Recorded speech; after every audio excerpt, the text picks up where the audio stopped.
Alam niyo ho, 20 years na ho akong pari, no? 20 years. At sa 20 years na pagkapari, may mga ministries or apostolates na binibilang ko ho.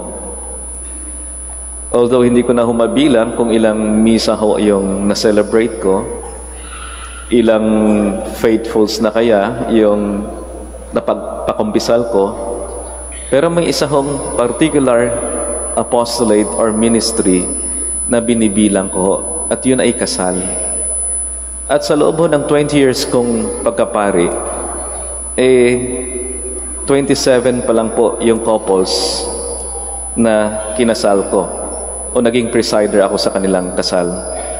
Hindi ho kasi ako na-assign sa parish at madalas sa administration, kaya yung mga kinakasal ko, yung mga kakilala lang, mga kaibigan o kamag-anak.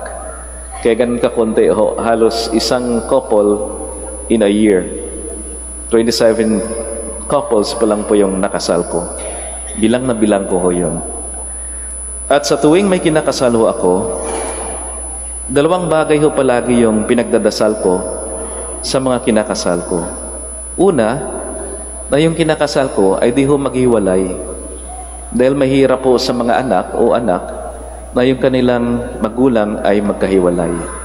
So unang dasal ko na hindi ho sila magkahiwalay. At pangalawang dasal ko ho na sana magkaanak ko sila kaagad. Mahirap sa mag-asawa na walang anak.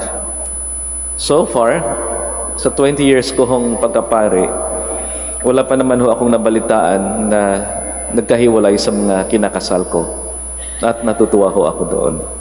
At meron lang akong dalawa pa na ipinagdadasal na sana ay magkaanak ko sila.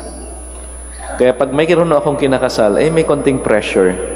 May konting pressure ho na sana ay matupad ho yung minimithi ko, matupad ho yung mga ipinagdadasal ko sa mag-asawa o sa couple na ikinakasal ko.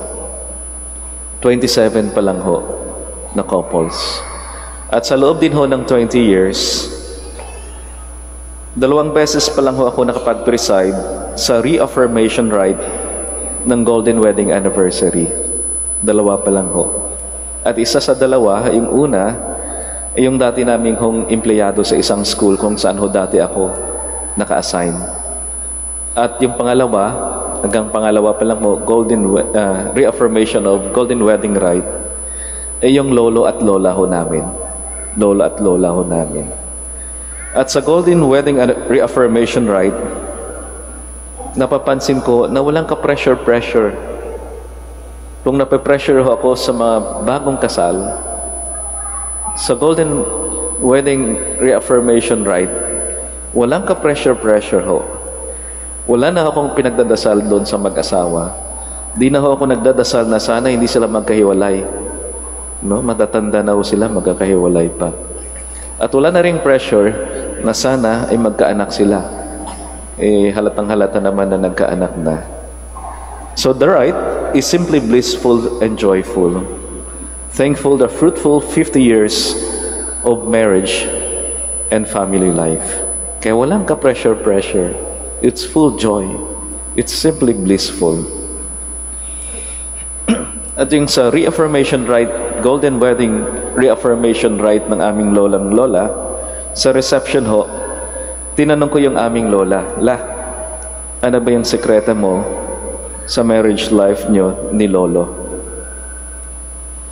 Sagot ho ng aming lola, Apo, araw-araw, gabi-gabi, ipinagdadasal ko ang lolo mo.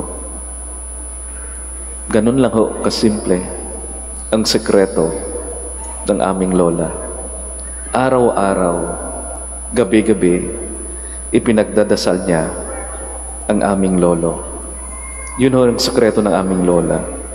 Yung sekreto na nakasentro ho palagi sa Diyos ang kanilang buhay. Buhay mag-asawa, buhay pamilya. At hindi ho nakasentro sa anuman. Lalong-lalo na, hindi ho nakasentro sa sarili.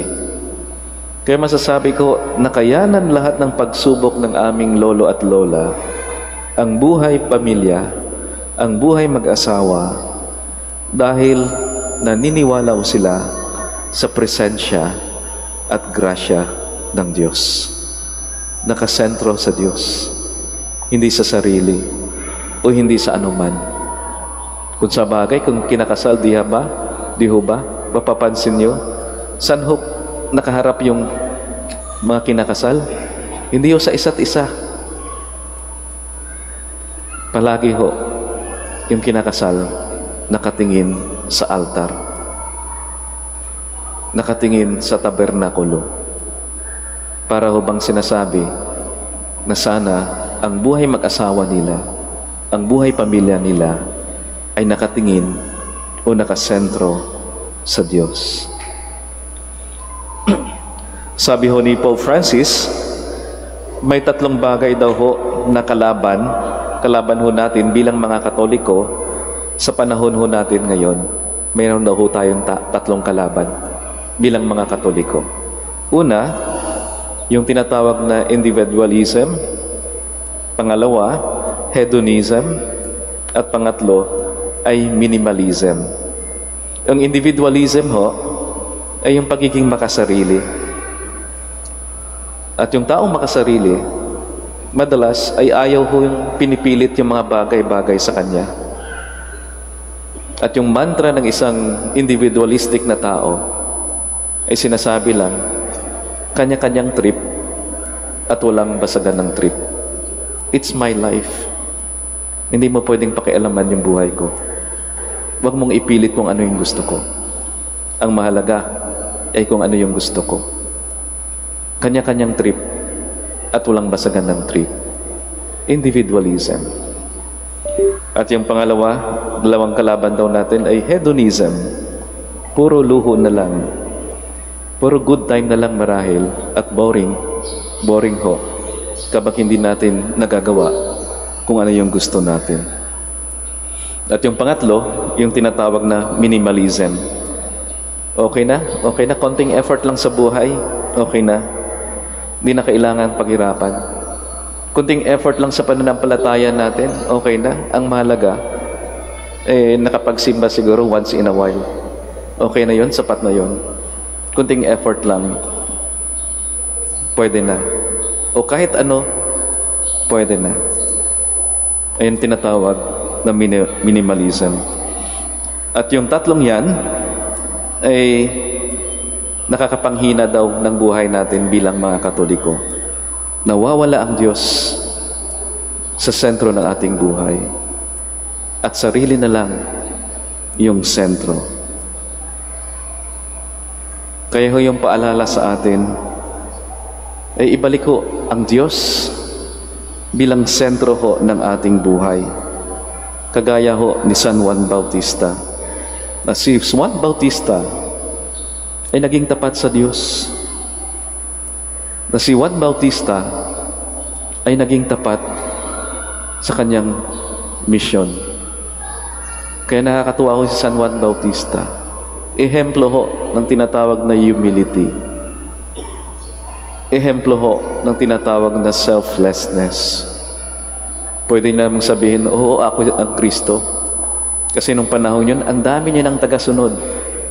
At kung tutuusin, nung sinabi niya yung susunod na, this is the Lamb of God, tinuro niya, ito na yung Kristo. At marami sa mga tagasunod niya ang lumipat sa ating Panginoong Hesus. Pero okay lang para kay San Juan Bautista. Napaka-selfless, napaka-humble ni San Juan Bautista.